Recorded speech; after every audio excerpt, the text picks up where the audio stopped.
kemi pas raste subhanallahu që kemi këndu Kur'an, surën Yasin, edhe ka ardhur një person dhe ka pas probleme mjekësore, vetëm thjesht ka pas dëshirë me dëgju Kur'anin, ka shpreh dëshirën me dëgju Kur'anin dhe i kam këndu surën Yasin. Okay.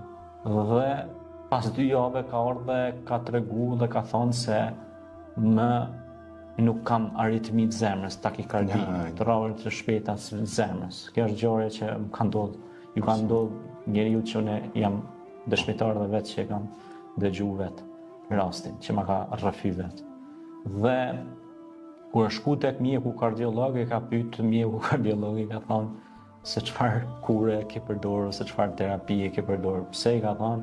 Sepse trorët e zemrës tënde janë stabilizuar. Dhe kur ka thënë trorët e zemrës janë stabilizuar, normal, pacienti është dje i lumtur. Mirë po i ka tregu dhe ka thonë kam dëgju Kur'an tek një këndues Kur'ani, një hoxh, dhe ka këndu surën Yasin.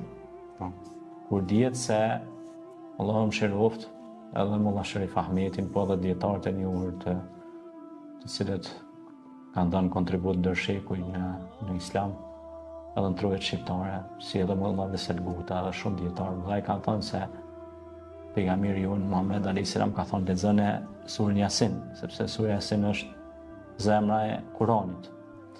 Prandaj leximi i surës Yasin, do të thonë, është terapi shumë e mirë për gjithë ata që janë të smur, qoftë edhe në spitale, që janë të trajtu për mjekëve, respekt për mjekët tonë që i kemi, edhe inshallah shtohen mjekët profesionalistë edhe më mëdhej dhe më mëdhej, por që e bëjnë punën me hakikat, respekt për punën e tyre. Unë kam shumë miq edhe shok që janë mjek, janë edhe besimtarë, janë djemë shumë të mirë, ka prej tyre edhe vajza që janë mjeke, që e bëjnë punën me shumë përkushtim, respekt maksimal për punën e tyre që bëjnë ndaj popullit.